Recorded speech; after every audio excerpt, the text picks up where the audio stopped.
This is a story of a man who, against all odds, including his own questionable management, went from selling shoes out of the back of his car to making $1 billion selling drugs and using his little shoe store as a front. The last part isn't true, but wouldn't it be an even better story? This is Shoe Dog by the creator of Nike, Phil Knight. And this is The Book Pile by the creators of The Book Pile, us. I'm Kellen Erskine. I'm a comic, a father, and I didn't grow up rich or a thief, so I didn't own my first pair of Nikes until I was 25. And I'm David Vance. I still remember as a kid being assured by my mom that even though they were cheaper, my New Balance shoes were cooler than Nikes, in case you're wondering where I get my fashion sense and trust issues. Do you think pirates ever, as like a white elephant, give the captain one New Balance shoe? All right, if you want to see even more great jokes like that, here's a quick rundown with a couple of new dates for where I'm performing live in the near future. Listen for your state. June 15th, I'm doing an outdoor show in the beautiful Mill Valley, California. Then July 7th through 8th, St. Paul, Minnesota. Then July 9th, Mondovi, Wisconsin. Then July 21st through the 22nd, West Jordan, Utah.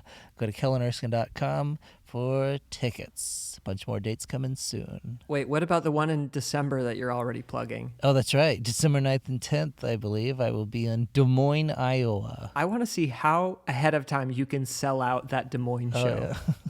Wouldn't that be incredible that it's sold out in July? That'd be amazing. I think every week until then I will just say, only 4 seats left. Just like how Southwest does it. All right, so I've got mixed feelings about this book because I am the heir to the Nike fortune. No. But my broad thoughts on it are that it was very engaging. Like, who doesn't love a good rags to riches or comfortable middle class to billionaire story? But as far as like a template for hopeful entrepreneurs, I think there are just a handful of broad ideas that are helpful, but also didn't necessarily even have to come from a shoemaker.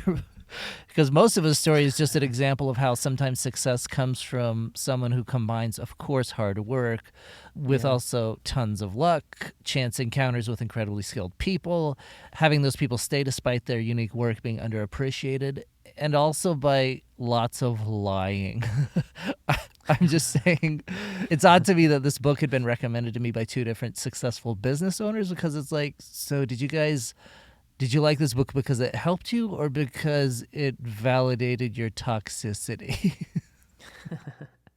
Yeah, he is upfront about many times when he lied or committed fraud, like to the point of searching through someone's briefcase. And then at the end, he's like, our factories are much more humane now. And it's like, okay, but you just told me how many times you lied, though. So, all right, we loved hearing everyone's Desert Island movies last week. This week's question for the YouTube comments is, in honor of Nike, what is your most embarrassing sports moment? And Kellen and I are going to answer that for ourselves in Random Facts. And finally, our next 2 books are Stories of Your Life and Others and Jonathan Livingston Seagull. All right, and without further ado, here are 4 lessons that we took from Shoe Dog. Lesson 1. Sometimes when you linger on a question, the answers come into focus.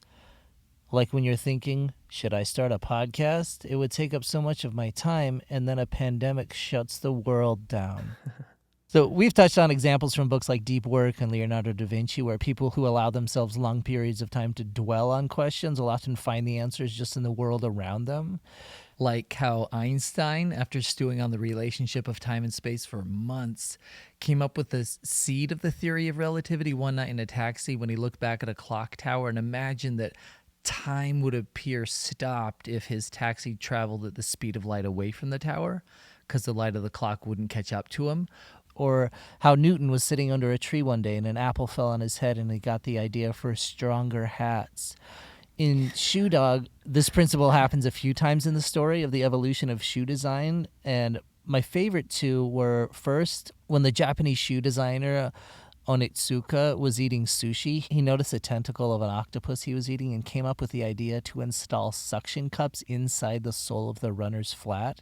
And it's just how funny to me how different minds work, because every time I'm eating an octopus, I just sing, "Poor unfortunate soul in pain. Indeed." I just pretend every one of them is Ursula. It's my revenge. That's how you justify it. You're like, I know you're smarter than your average animal, but you probably took someone's voice. So. The second example was when Nike designer Bill Bowerman needed a shoe that would adhere better to the new track surfaces.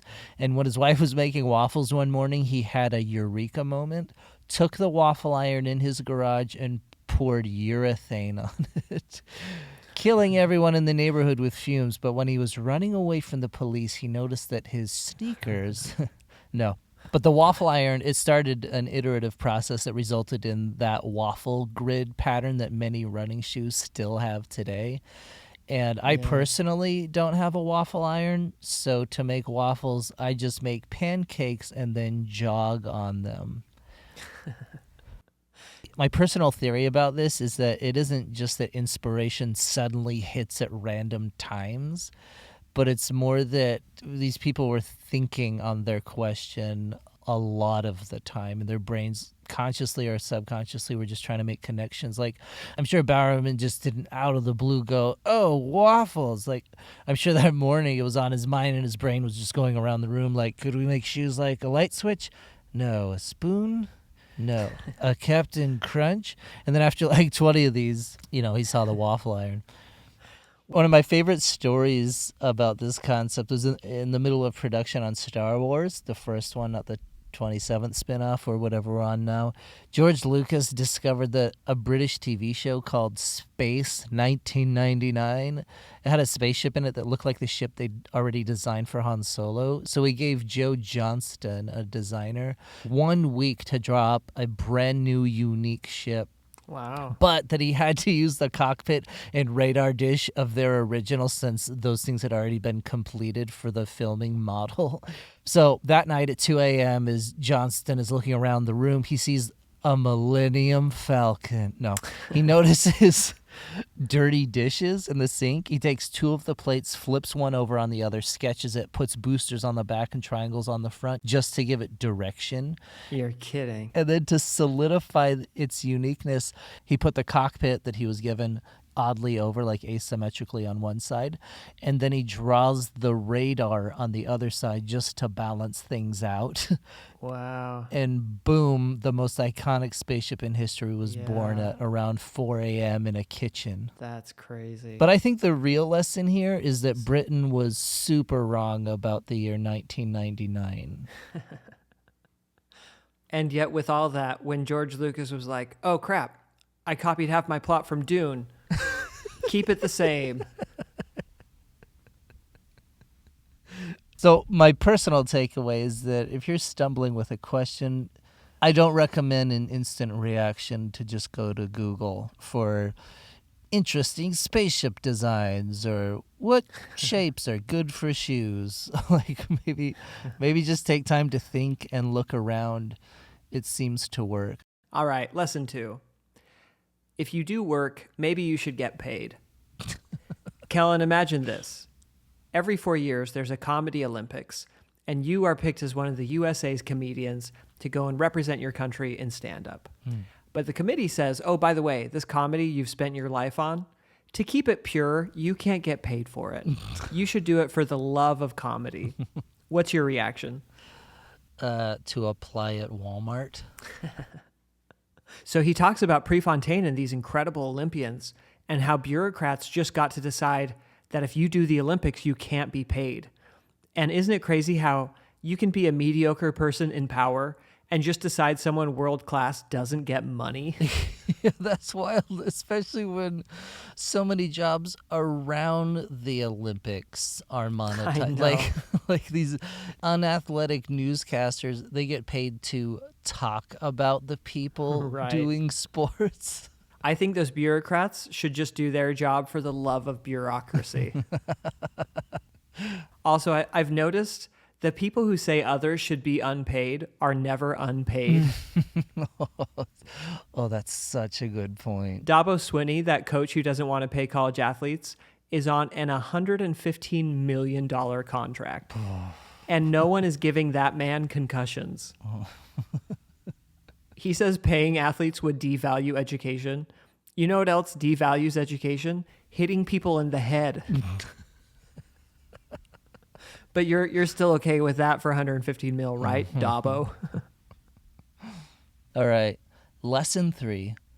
Say yes before you're ready. This actually doesn't apply to performing surgery or flying commercial aircraft, but the idea is that I know that I have grown very quickly when I put myself in a circumstance that I know I wasn't prepared for. Like when I was just starting comedy and a booker would ask me if I had 20 minutes and I said yes, but I really only had 10. But I wanted to push myself and I really needed the money. But it stretched me in a way that I just wouldn't have been able to, because I just think there are some things that you cannot simulate without the actual experience. Phil Knight did this several times during his journey. And to be clear, he straight up lied a lot too. I do like the story that as a young man with a fledgling business, Knight was in Japan trying to win this bidding war for exclusive distribution of a shoe called Tigers. And the Tiger rep, Mr. Katami, said, "We can't use you because we need someone with offices on the East Coast of the United States." And Knight said, "Well, I do." And he got the contract, and he says, quote, "I signed an order for 5,000 shoes, which would cost $20,000 I didn't have. And Katami said that they would ship them to my East Coast office, which I also didn't have."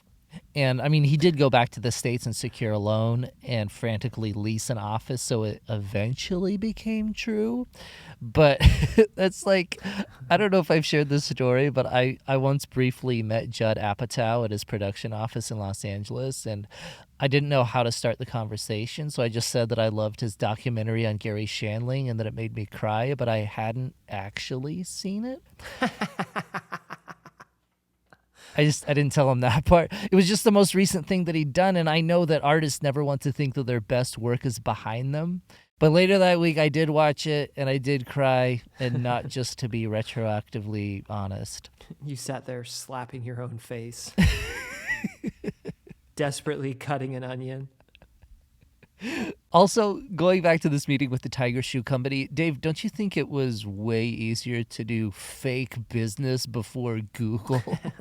Oh, for sure. I mean, Elizabeth Holmes would say, "Tell people you have a finger prick blood test before you're ready." SBF would say, "Tell people you have a well-balanced crypto exchange before you're ready." Imagine, like, nowadays if they had the same meeting, someone else in the room would have just pulled their phone out, like, "Oh, cool, East Coast office? I'm not seeing it here on this real-time satellite map." Right. There are other examples in the book of saying yes before being ready. Notably, when a hardworking salesman, Jeff Johnson, I'm realizing it, I told a story earlier about a guy named Jeff Johnston from Industrial Light and Magic. Different guy. Jeff Johnson, this guy said that he wanted to quit his day job and make a living just selling athletic shoes, which is something that had just never been done before.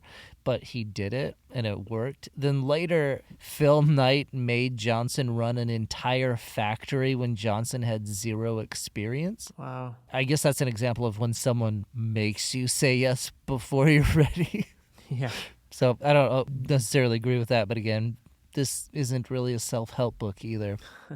Say yes before they're ready.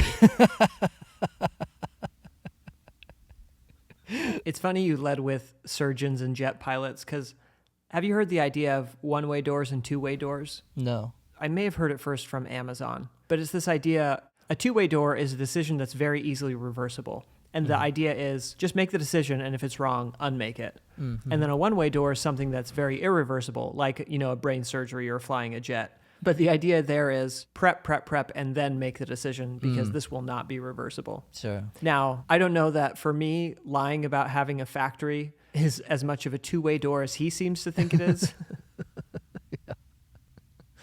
I did like this quote when he was about to make another leap with Nike. He said, quote, "The accountant in me saw the risk. The entrepreneur in me saw the possibility. So I split the difference and kept moving forward."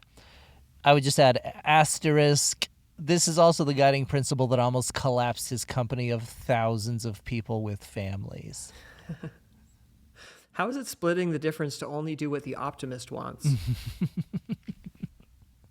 Yeah, you should have said. So I split the difference and kept moving forward and ignored the risk. Yeah. I wanted a Rolls Royce. My wife wanted a Honda, so I split the difference and got the Royce. I don't think people call it a Royce, do they? I think they shorten it to Rolls. Oh, no, I like it. I love the idea of a bad spy who shortens things but with the wrong word. Like he's with a bunch of hackers and he's like, "Hey, guys, are we creating codes so we can get into the dark inter?" It is so funny to me that James Bond's approach to being a spy is to be the most memorable person at any event. The car, the look, the seduction, the poker playing, the violence. And he's like, "Yeah, how about instead of a mask, I tell everyone my real last name twice." Yeah. And for anyone who hasn't listened to our roast of Goldfinger, one of the original James Bond novels, one of my favorite parts of that whole book is finding out that the movies were the ones that created the catchphrase Bond, James Bond, because in the book he says the name is Bond, Bond.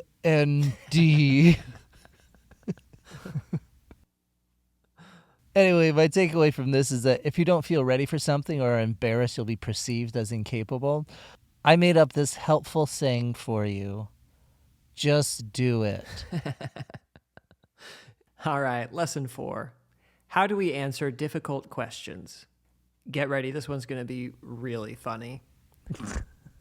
Kellen, sometimes I go to the store and I find something with a really low price, and I wish the price tags had a color code to tell you if the price is low because of some new innovation or because something terrible happened. Oh. Or maybe the innovation is you find a new way for something terrible to happen. So in 1991, this journalist, Jeffrey Ballinger, publishes an expose on terrible treatment of Nike workers in Indonesia. And that launches this big scandal for the company about how much Nike mistreats the workers. And, you know, that reputation has really kind of stuck with them.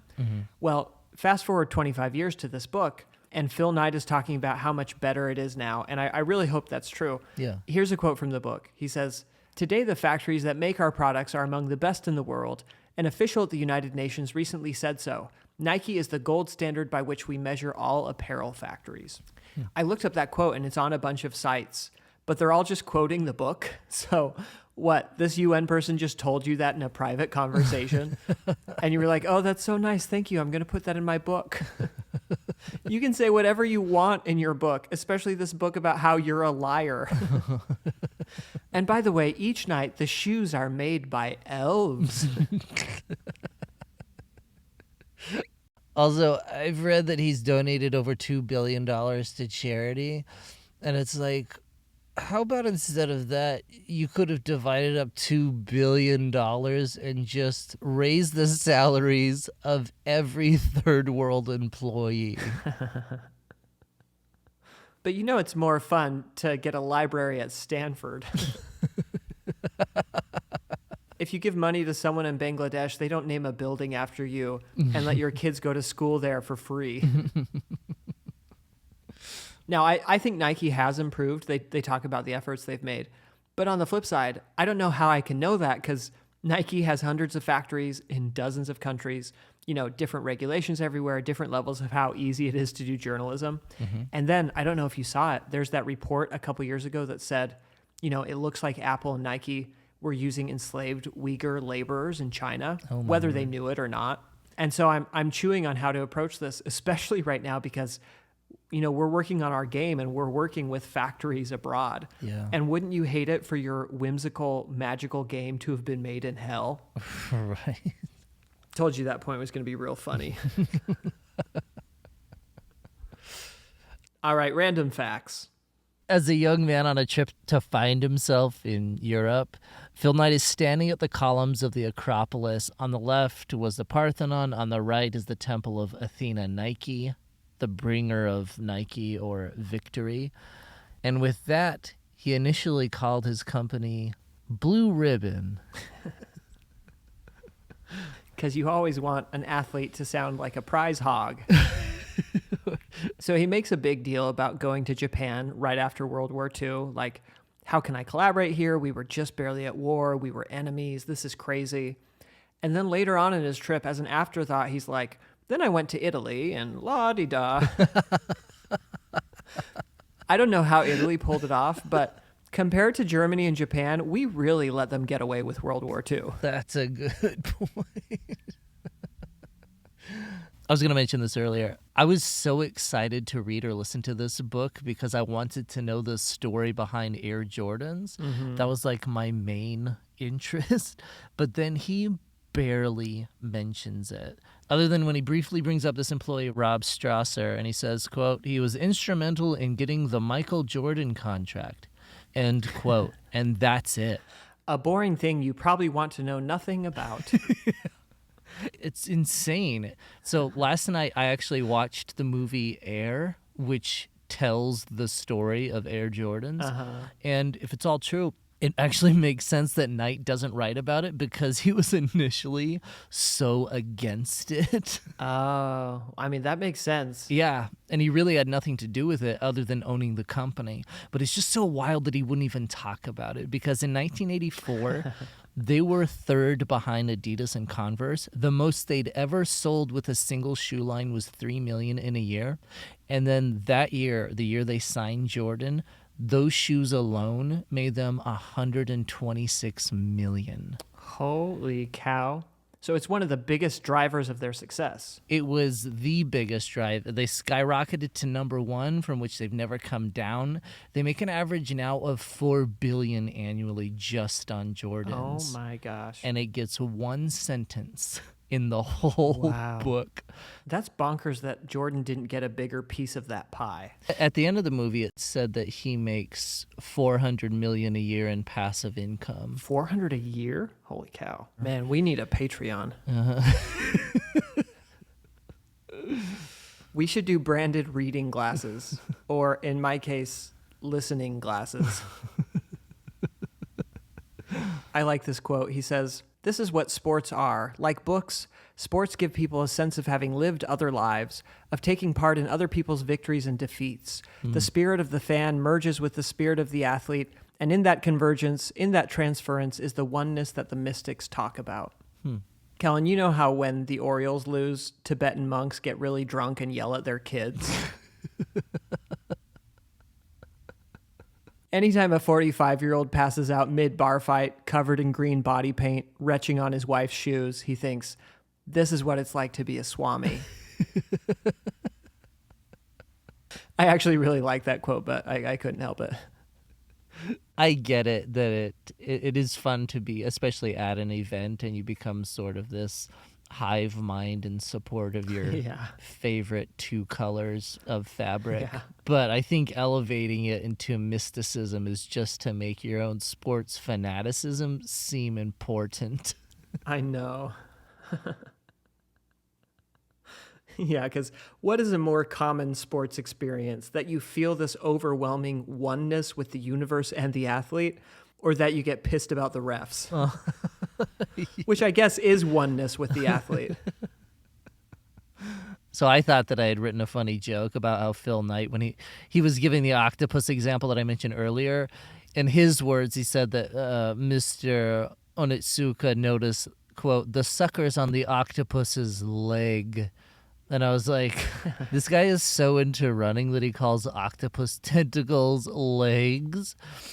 And then I looked it up to verify that I was right. And I found out that there is this ongoing debate on if octopuses have 8 arms or 6 arms and 2 legs. So I'm just going with the former so that me and Phil are both wrong. And also, yes, I said octopuses on purpose just to get more YouTube comments. Oh, that's true. We should get something majorly wrong each episode so that people will comment. Works with my stand-up. He talks about selling encyclopedias and being terrible at it, and yet he was great at selling shoes because he believed in the shoes. And he says basically, it's not selling something if you believe in it. And it is crazy what a difference passion makes, because I can't tell you what a terrible consultant I was just because I was so unhappy. It's just so much easier to get good at something you like. There's not a joke here, just a soapbox.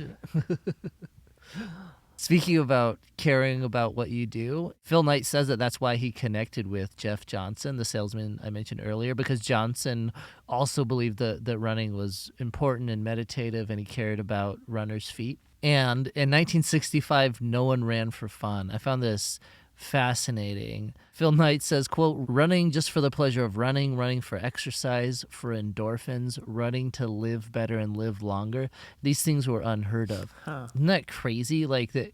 Probably also if you saw someone during the 60s with like a hydro flask of water, you'd be like, oh, okay, are you going camping for a week? What, is your Coke bottle broken? He talks about his real first shoe designer, Bill Bowerman, and later on how he, quote, passed away in a fossil retirement home. And at first I thought it was just like a weirdly hostile jab at this poor dead guy. Then I realized that Fossil is just the name of that town in Oregon. Oh. He died in Disgrace, Wisconsin. I really like this quote. When you see only problems, you don't see clearly. This is when Phil Knight realized that instead of cherishing where he was or how far he had come at any point in time, he was just troubled by where he had to go and that he wasn't there yet. And we get a peek into this mindset when he writes of his attitude in the 1980s. He says, quote, I'm not going to say I was upset every time I saw someone in the street wearing a running shoe that wasn't mine, but it definitely registered. Isn't it crazy to go from selling someone else's shoes out of your Plymouth, right, to then be palpably upset that not everyone on the planet was wearing Nikes? The major shared theme of every one of these books that talks about earth-shattering success is that I always think, oh, I love their personal life. That sounds so nice. They seem so happy. Dave, have I told a story about the one time that I wrote jokes for Howie Mandel? I don't know. Well, he didn't end up using them or ever having me back. But at one point during our meeting, he told me this story of how at the peak of his career in the 80s, he was on top of the world. He was in a movie. He was on a TV show. And he sold out this theater in Manhattan. And he said that he was above the theater before the show, looking out on the street, and he saw 8,000 people lined up to see him. Wow. And then he looked up at the rest of New York City and he got depressed because the next thought in his mind were, no. Yeah, but 9 million people live here. Like, why aren't they all coming to see me? That's the show you want to do? That is a bad dream. Sounds awful. 9 million people watching you do stand-up? I would love to perform for 9 million people and they all laugh in unison. Ha, ha, ha, ha, ha, ha, ha. Thinking about how some of my, if I do 2 shows on a Friday night, how some of those shows go, my nightmare would be 9 million people, but 500,000 of them are a bachelorette party. So first, Kellen, what is your most embarrassing sports moment? I had a few, but the worst one was more recent. It was maybe 3 or 4 years ago. I started playing softball again for the first time in like 12 years, thinking that my body was exactly the same, even though I hadn't put any work into my body in the last 12 years. And I was in the outfield, and I tried sort of showing off. This ball was hit to me, and the one thing that I've been decent at in baseball is diving and catching the ball. I don't know why, but I did it in Little League more than once, and it almost made up for my pretty much 0 batting average. They're like, he can't hit it, but he sure can jump straight at it. And so this ball is Did hit. you try that with your batting form? So this ball is hit to me, and it's sort of a line drive, and I'm running toward it. And what you're really supposed to do, if you're not sure you can get it and it's right in front of you, you just stop and let it bounce to you, right? Mm-hmm. But I did the dumbest, ballsiest thing trying to be a hero, and I dove forward toward the ball that's coming toward me. Oh, no. And luckily, it's not a nightmare story. It didn't hit me in the forehead. I dove forward, and it just flew over me, and the guy got an in-the-park home run. You dove and it flew over your entire body. Right. So imagine going all out and diving the opposite direction that the ball is going. That's like you're trying to dodge a tackle. And then when we all went into the dugout, the coach tried to be tactful, and it just made it so much worse. Where he said, as if he was talking to the group, it's like, hey, everyone, if there's a short pop fly, so I'll just try and stay in front of it. Let's all of us try not to do the stupidest thing I've ever seen. And that probably ties with the story I've told before of how when I got in a bit of a pickle during a basketball game as a 19-year-old, I threw the ball straight up in the air as a Hail Mary, hoping that one of the good guys would get the ball. But what's yours? So I have a couple too. I already told the story of being just out of high school. I'm on the same summer team as my crush, and I'm the only person to strike out in slow pitch co-ed softball. It was just devastating. My next most embarrassing, my family's at the beach. My sister has a new fiance, so we're all trying to make a good impression. He's this very chill guy. Anyway, we invented this game. It's like Ultimate Frisbee, but instead of a Frisbee, you use a macadamia nut on the beach that is just so hard that it hurts your hands. Oh, man. Fun, right? So I'm guarding my brother James, and he and I are the most competitive, and I'm face guarding him. I have a hand fully in his face, which in basketball I found out later is a technical foul. Oh. And instead of pivoting away, he just licks my hand. And so I full out slap him. And I still can't believe I made a fool of myself in front of my new brother-in-law over this dumb game we just made up and that we chose as adults to call Ultinut. I had another embarrassing thing recently. Ami and I were hanging out with another couple and they wanted to play pool. So I said, sure, but you should know I'm terrible. And then mysteriously, I played the best pool of my life. So now I just look like a tool who lied about being good at pool for no reason. I'm hitting behind the back. I'm hitting 2-for-1s. I dominated. And now I just look like I'm trying to embarrass this guy in front of his girlfriend. I kept having to apologize, like, I'm sorry, I'm usually worse than this. But all that does is make it seem like you're really leaning into this hustle. I know. I'm not kidding when I say it was probably 10 times better than I've ever played pool in my life. That's amazing. All right, time for another actual quote taken out of context. This is Phil Knight. Personal gain was never a mission for me, and it had never mattered to the butt faces. End quote. To read the book to know what that means.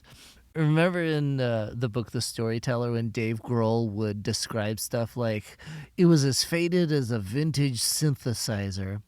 Phil Knight does this a few times in the book, like writing a book, but as a guy who has obviously been in the shoe manufacturing business for a while. Yeah. And my favorite two are, quote, the river sparkled like a silver shoelace.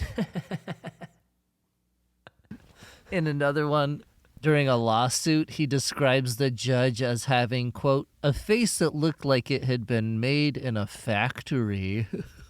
What does that even mean? She was nice, like a nice shoe. I gave her a kiss using tongue. I put my hand in a glove like a foot in a shoe. Okay, one thing you can try today. If you don't care about your job, is there a viable job you do care about? All right, this book could also be called Around the Regulations in 80 Days. This book could also be called If Steve Jobs Made Shoes and Actually Donated to Charity. This book could be called Phil Knight, the Science Guy. This book could also be called Shoe Dog, Don't Bother Me. All right. To recap, our favorite lessons from Shoe Dog. 1, when you linger on a question, answers come into focus. 2, if you do work, maybe you should get paid. 3, say yes before you're ready. 4, how do we answer difficult questions? And 5, when you're writing your memoir, ignore the only person responsible for making you $1 billion.